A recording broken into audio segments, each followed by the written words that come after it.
Guys, what's up? It's Brendan with Andy Elliott, and today we're on the One Percenter podcast, baby. Our goal when we do these podcasts is to bring you massive value, help you close more deals, help you transform your life. And today I've got a badass with us. I've got Jeremy Mitchell with Sales Pride. Just started his company. I'll let him introduce himself, but he's a badass, man. So, Jeremy, welcome to the show. Well, I appreciate it, Brandon. I'm just a regular sales guy, but I've been in sales for about 15 years now, and I've invested a lot in my personal development, and I've worked my way up to being a top 1% earner at Leaf Filter. They're the largest remodeling company in North America, and I was number 7 up until when I left there. And the idea is just basically being able to help give back to people so that they can grow and make life-changing money for themselves and ultimately change the quality of their lives. Amen. So now my goal is to extract Jeremy's intellectual property, pick his brain a little bit, and help you guys out there who are starting to, like he just said, become a top 1% earner. For you guys that want to do that, I'm going to ask him some questions. We're going to dive deep into sales, like the process, the objection handling, stuff like that, things you did that made you a top 1% earner, right? All right. And, I'm just going to ask you a ton of questions, some good value. So first thing I want to ask you is this, right? You introduced yourself. In a nutshell, what is sales? Like, what's your number one mantra when it comes to sitting down with somebody? If you had to put it into one line, right? Or one little paragraph, 30-second summary of how to close a deal. Yeah, I can do that. So basically, telling isn't selling. Whenever you want to say something to a prospect, you've got to be able to internalize it into a question that gets the prospect to say the answer that you were going to tell them. So, for an example, if I want to say, hey, Leaf Filter is the best product out there on the market, I want to be able to ask them a question to be able to say, do you feel like this is the solution for you? And then when they say yes, I'll ask them, well, why do you feel like it is though? And get them to basically say, well, Leaf Filter is the number one product on the market. I see you guys on TV, all that. So that's telling isn't selling. Asking questions that get the prospect to give you the answer to convince themselves is what I would say. I say that all the time. I say questions. A lot of people tell you to put down. Everybody tells you learn your top 5 objections, right? Mm-hmm. I tell people learn your top 5 questions too. So that way you know what to ask people. And anytime I'm in a sales conversation and I ask a question that I'm like, God, with this guy in this industry to really, discover what his problems are, this is a great question to ask. I just put them down in just a document where I got all of these questions, man. Yeah. And the real power, I think, comes when you don't just ask those scripted questions, but when the prospect gives you an answer back and you're able to dig beneath the surface and peel back like layers of the onion and get them to go 2 or 3 levels deep from that initial question. 100%. That's where the power comes in. So here's my next question. You worked in the leaf filter business, right? Yeah. Your specific sales formula that you teach, do you feel like there's a specific industry that it works best for? Or do you feel like you can match it to all industries? Like you can help anybody who sells anything? Here's what I'll tell you. I've had the most success in that in that home improvement industry. So I've done a lot of different things since 2016. I've sold windows. I've sold walk-in bathtubs. I've sold water filter systems. I've sold solar in-home and leaf filter. And so that industry to me is just kind of the most hidden gem. Yeah. That one call close. The leaf filter. Yeah, well, not just leaf filter, but the in-home sales remodeling industry, because you can take guys that have struggled to make 50 to 100 grand at car sales who are great closers, but it's just there's too much information on the internet to be able to really make a whole lot of money. They can come over to an industry like that and make $250,000 like that. Why do you think that is?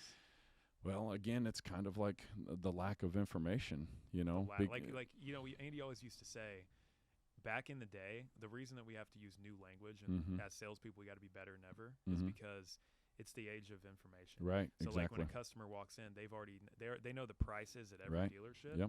They know like the reviews. They have all the information already. Right. Most of the time they know more about the car than we do. Right. Exactly.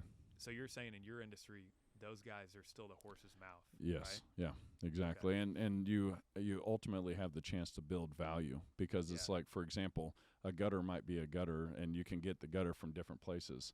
But being able to set yourself apart and build value on why what's more important to you? Is it just saving a couple $100 or a couple $1,000, or like getting the result that you want? Exactly. And so that way you have that ability to differentiate yourself from everybody else out there. I like that. So basically, you've got what he's saying is, in the car business, you go on cars.com, or you go on the internet and you type in new Toyota Corolla. You see one ABC dealership has it for $5K over. Right. So-and-so has it for $3K over. Somebody sells it at sticker. Yep. But you're saying in your world, it's like, your competition may charge 10, and you charge 15. Right. But if you can explain that value, then you'll get the deal. Yeah, 100%. Okay, cool.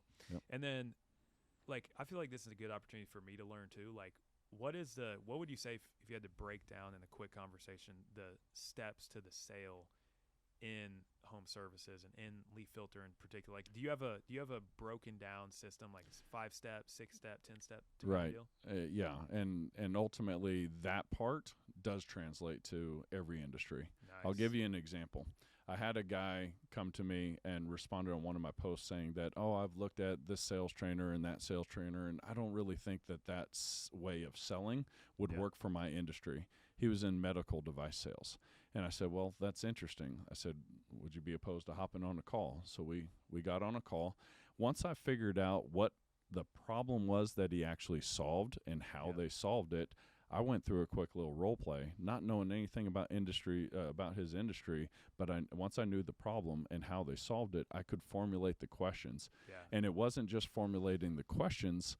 It was in fact, I have it on my phone where he sent me a voicemail. He was like, man, I didn't understand the nuances of the tonality. And he used that information the next day and closed a big sale for himself. Nice. So yes, to answer your question, there is a process that you can go through, but here's the thing.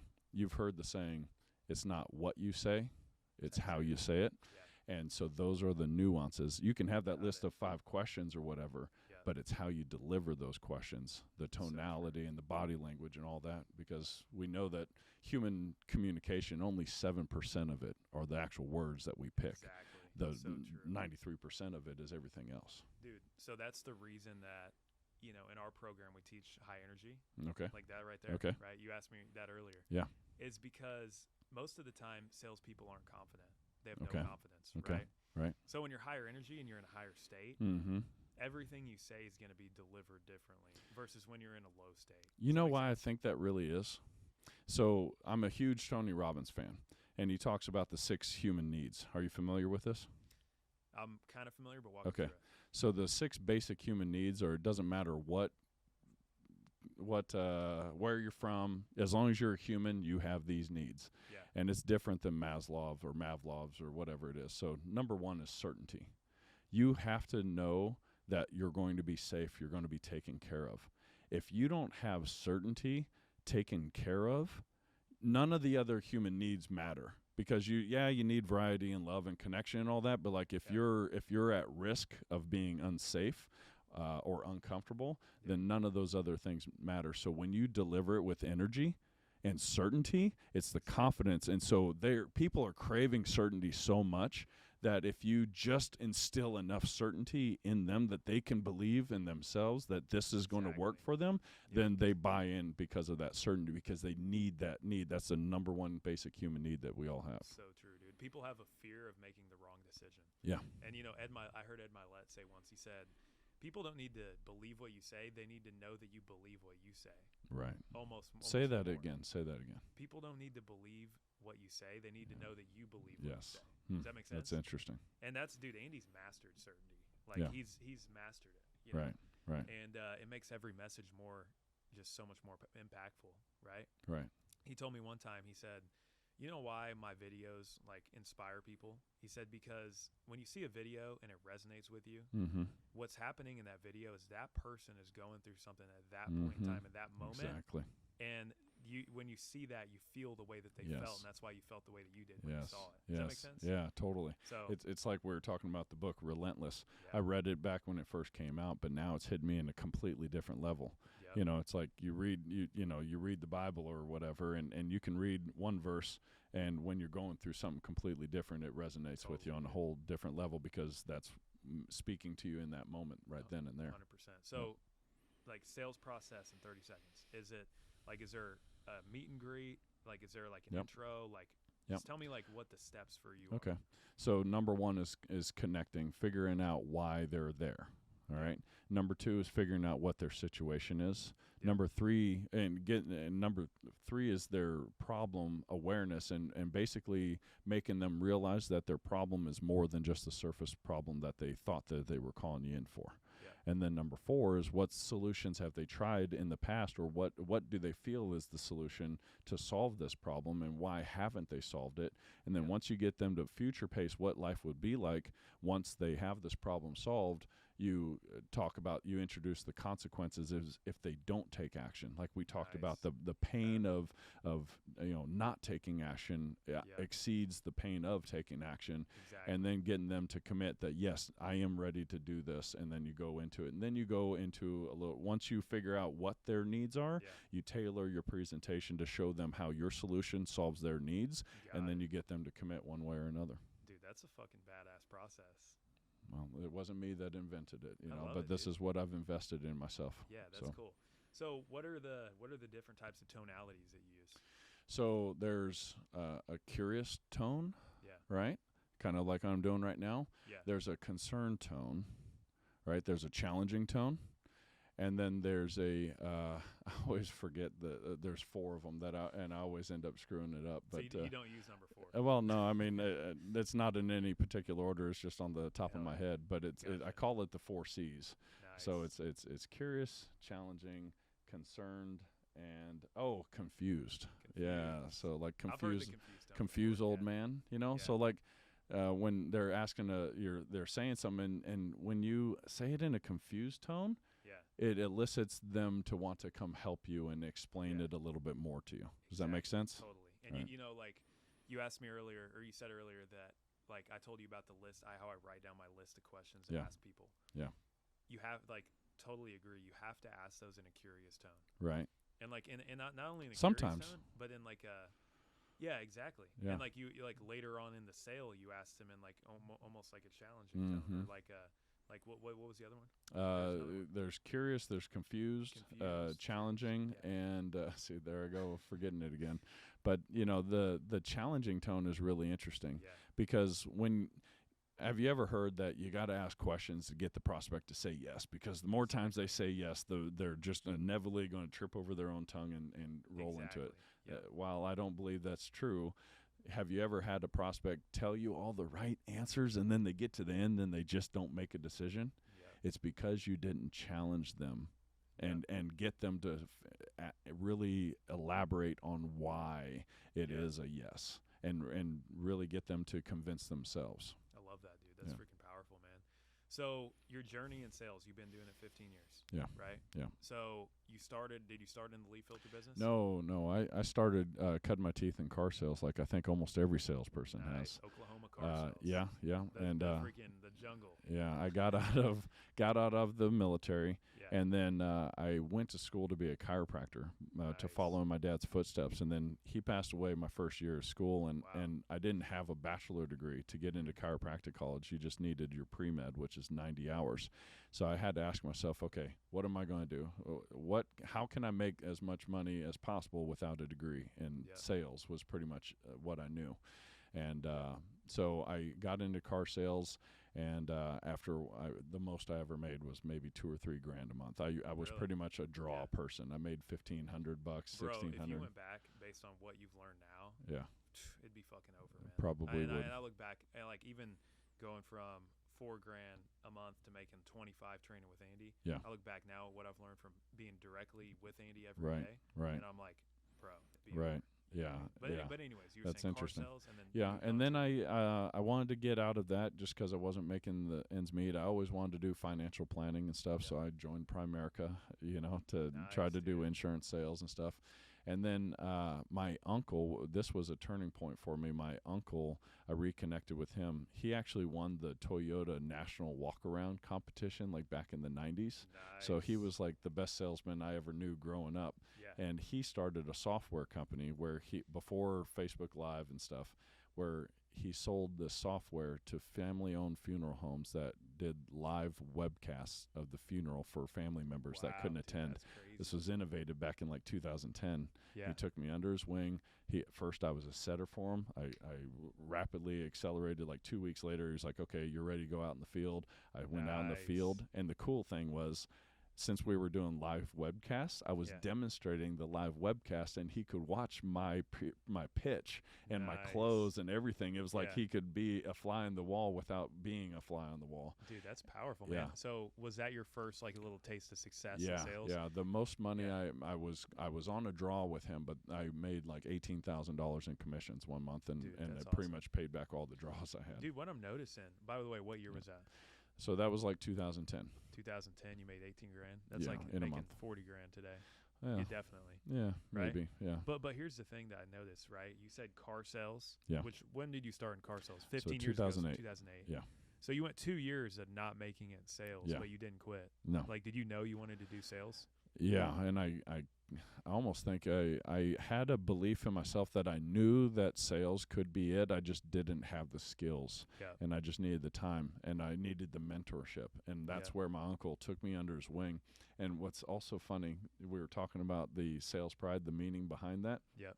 One of the things that was a turning point in my sales career was he says, look, Jeremy, I've taught you everything I know about sales. He was like, you're dangerous. You know as much as I do. He was like, you're like a lion. He goes, you've learned how to like stalk your prey, right? And then pounce on them. But then he was like, but now you're like a lion cub that's like playing with his food, and he doesn't have that killer instinct to go for the kill. Yeah. And so that's like another meaning behind the sales pride is like learning how to like develop that killer mindset, because we don't eat if we don't kill. Like it's one thing to tackle your prey, but then if you don't like take it home and kill it, you're not gonna get any value for it. That was something I learned from Cardone, was your sales isn't a masterful presentation. It's a matter of going for the close. Dude, amen. So absolutely. So when he kind of taught me that, it was like I realized that there was something still a little bit missing. I was a great presenter, great speaker. I want to say something. I think, by the way, like I'm noticing stuff as you're telling me your story. Yeah. You know, they say if you want to become amazingly smart, knowledgeable, you read biographies on people. I like to learn from people. Like I learn, you know, you're here, right? You're hanging out with Andy, you're hanging out with our team. You might be learning some stuff, but we're learning from you too, because we can learn. Everybody can learn from everybody's story. Yeah. So what I'm learning is you didn't quit. Yeah. And what also I'm learning is I think that your uncle telling you that, labeling you as a lion when you were 2 years in, probably made you want to go harder. It made you like decide planted a seed or deeper, something. Yeah. You know? I like that a lot. Like that might have been, maybe you're aware of that, or maybe that was like something subconsciously that has always been inside of you that you didn't even realize, you know? Yeah. So I want to touch on what you just said. You said about learning from others and, you know, growing, right? So one of the things that made me start this business was I went to a Tony Robbins event, Unleash the Power Within. I did it virtually a couple months ago. And he said, in order to master any skill, it only requires like 3 principles. And he said, number 1 is you have to model somebody that has had outstanding results. This is why we hire people like Andy Elliott, because he made like, you know, what, $750,000 a year as a car salesman. Exactly. Like, dude, I wasn't making a tenth of that, right? Exactly. So there's obviously success leaves clues, and you don't want to just model somebody that's made $100,000 a year, because the best results you're going to get is like maybe right, exactly. You want to model somebody that has outstanding results, not excellent results. Number 2 is you want to be completely immersed in that. And so, like, that's why you go to events like this. You go to the Tony Robbins event where it's day and night, night and day for 3 or 4 days in a row. You're completely immersed in the environment, and it's like learning a language. You don't just learn it by dabbling in it. You fucking dive all in. You move to you move to France if you want to learn how to Yes, speak French. exactly. You know what I'm saying? You don't That's take the a analogy. college Is class, exactly. you know? But then the spaced repetition, you can't just learn it once and then never repeat it. You've got to space repetition over time. So I thought, what if people want to master sales. If you can master sales, you can completely change your life and everybody's lives around you. So Amen. what do I need to do to help people master it? And I took that model. Number one, I was a top 1% earner. I was number 7 with leaf filter and income, even though my stats weren't number 7. My income was. So obviously there's something I'm doing differently that people can model. Exactly. Number 2 is the total immersion, like getting people to completely immerse in the sales process like you asked me. Yep. And then number 3 is that spaced repetition, the weekly coaching calls and stuff like that, and checking in with people over time. I thought that's what I was going to build my business model around. Hell yeah, dude. Yeah, and you know, like I'm a younger guy in sales, and I've had success, and I've been in sales a good 4 years now. Mm-hmm. But being in sales for 4 years has taught me one thing. Like, I respect people who have taken their time and tenure. Like, people have had success for a long time, Mm-hmm. because anybody can be successful for 3-4 years. Right. But decades is a different story, right? Right. And I plan on it, but I just respect people so much who have had, I hear 20 years, I hear 15 years. 15 years is a long ass time, dude, to be making 6 figures or be killing it in sales. Right. So, but you moved on. Tell me get back to your story. Yeah. So after I moved on from working with my uncle, I had some personal issues going on in my life. I was going through divorce and everything. Yeah. And then I got a job at a local furniture store. And What year is this? 2012. 2012. Yeah, and started with a furniture store that was the 20th largest furniture store in the country. And they had some pretty decent sales training, but it allowed me to, it was the most money I had made since I got out of the military. Because, I had that one little blip with my uncle, but I had all that money went back to pay back old draws. So I really didn't get to realize it. Yeah. So making 60, 70, 80 grand a year, it was like, finally I made more than 40 grand. Exactly. I hadn't done that since I was in the military, and I had questioned my, should I have stayed in the military? And so I did that for a couple of years. And then there was a guy that came in and started off hot, was selling $100,000 a month, which was like putting him in the top 20 out of 100 salespeople at this place. Nice. And then he left. And I was like, dude, what are you doing? And I was like, you're going to make $100 grand a year? Like, this is the best job that's in Oklahoma. He goes, man, there's better jobs than this. And I was like, okay. So he went to Renewal by Anderson selling windows. And I stayed in touch with him for about 6 months. And then I saw a buddy go to interview with them, and I got a little FOMO.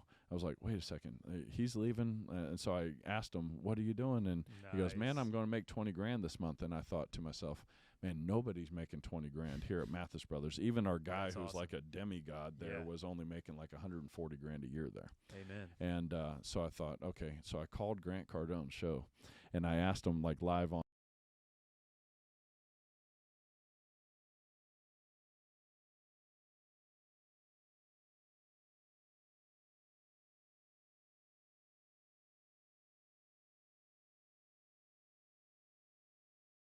I know I'm never going to make $500,000 a year, and there's other sales jobs that make that kind of money. Totally, yeah. When do you know you're not just leaving just for the sake of leaving? And he goes, man, that's a great question.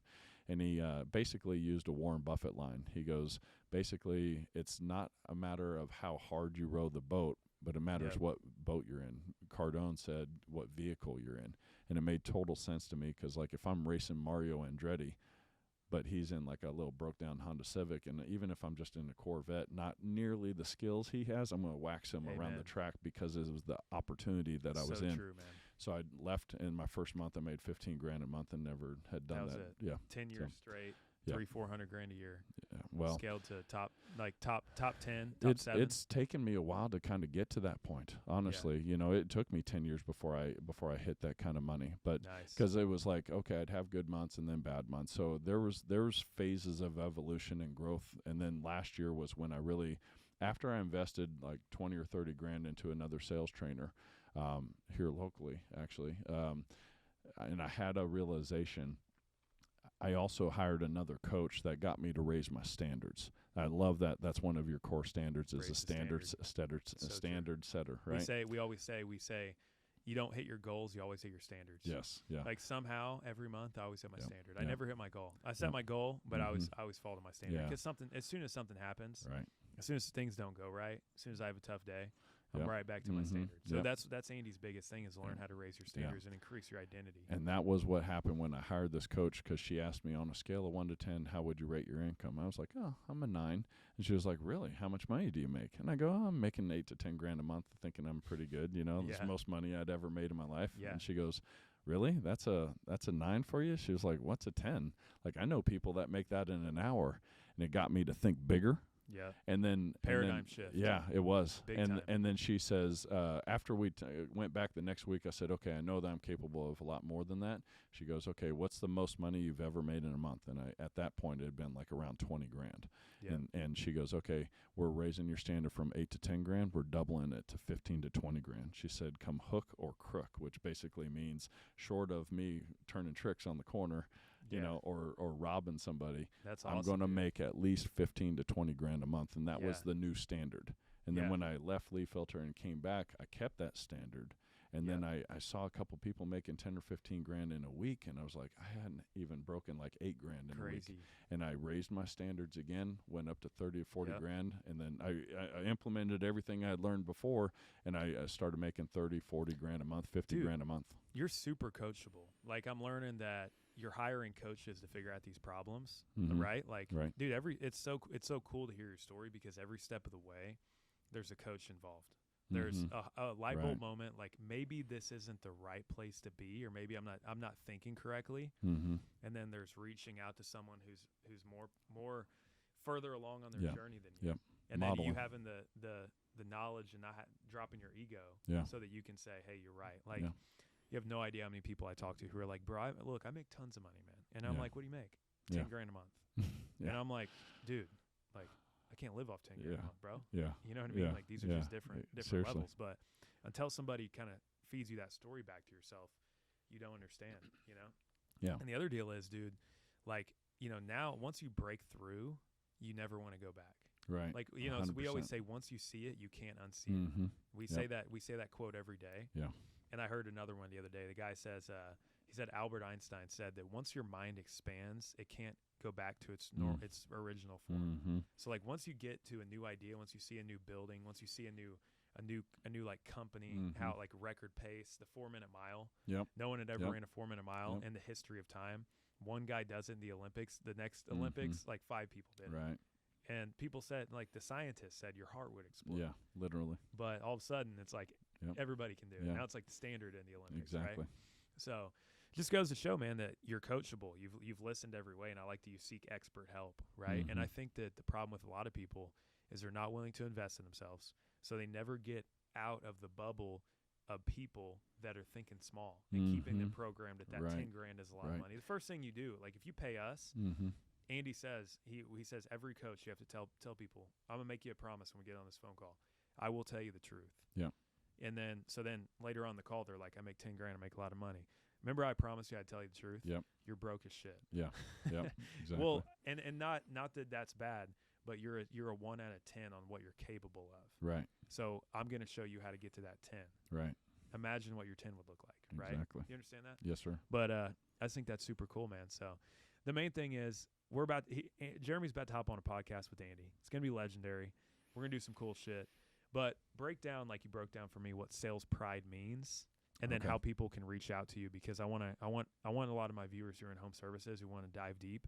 Dude, if you guys notice, Jeremy's knowledgeable. Like, I wouldn't bring somebody in here that doesn't know what they're talking about. And the reason I'm picking at him, I'm picking his brain on sales processes, tonalities, and mindset frameworks, is because he knows what he's talking about. You see, he's got systems dialed in, right? And 10 years of success means that you probably know what you're doing. He can probably help you have at least a couple good years, right?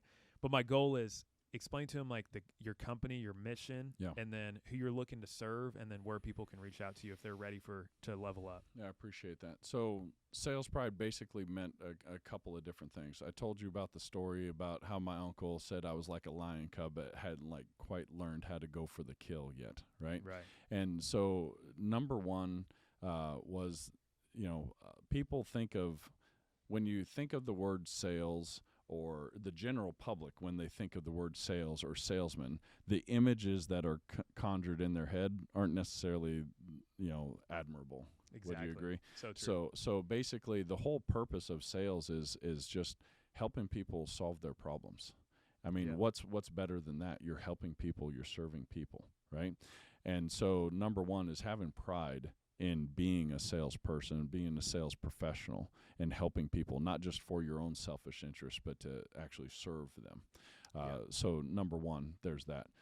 Number two is, like I told you about the story about the lion, I wanted to form a community of individuals that were like-minded and create this group where, what's a group of lion called? Pride, right? So sales pride is kind of a dual meaning there, and it goes back to that story that I told you about. And so what I'm really looking to do is find companies that are specifically where I feel like I could help people. The most immediate impact would be home improvement companies, whether they're selling windows or siding or bathtubs or HVAC or roofing or solar or whatever. Those type of companies that have a team of individuals that they feel like they're maybe missing out on some sales because their processes maybe are a little dated, right? They're old school processes that they have or they don't have a sales process at all, and they're just kind of like the Wild West. Most of these guys are winging it, man. Right. So helping, that's one big thing that I've learned from people like Dave Yoho, which is like the king of in-home sales. He's been around for a while. Is the processes, implementing processes, because in order to grow and scale a company, you're going to need to have a duplicatable system that you can train to other people. And then once you have that duplicatable system, now let's fine-tune that system. Let's eliminate some of those words that trigger sales resistance. Let's learn how to not just know what to say, but how to say it. Love it. And in terms of being able to get in touch with me, really, I guess they could just reach me on my cell phone right now. I need to get a website up and going, but so that would probably just be the best way to reach me on my phone number. Drop your number. Yeah, it's 405-274-2326.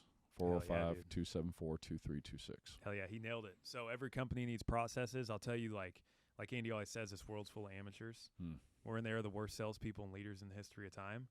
So there's so many companies that don't have processes, don't have core values, don't have word tracks, don't have scripts. Right. And one thing I learned from, we went and visited $1 billion company. We went and hung out with Andy Frisella for a couple hours at First Forum facility in St. Louis. And Andy took us there, me and a couple other guys on the team, because we are going into our next phase of business, right? We're going to 3.0.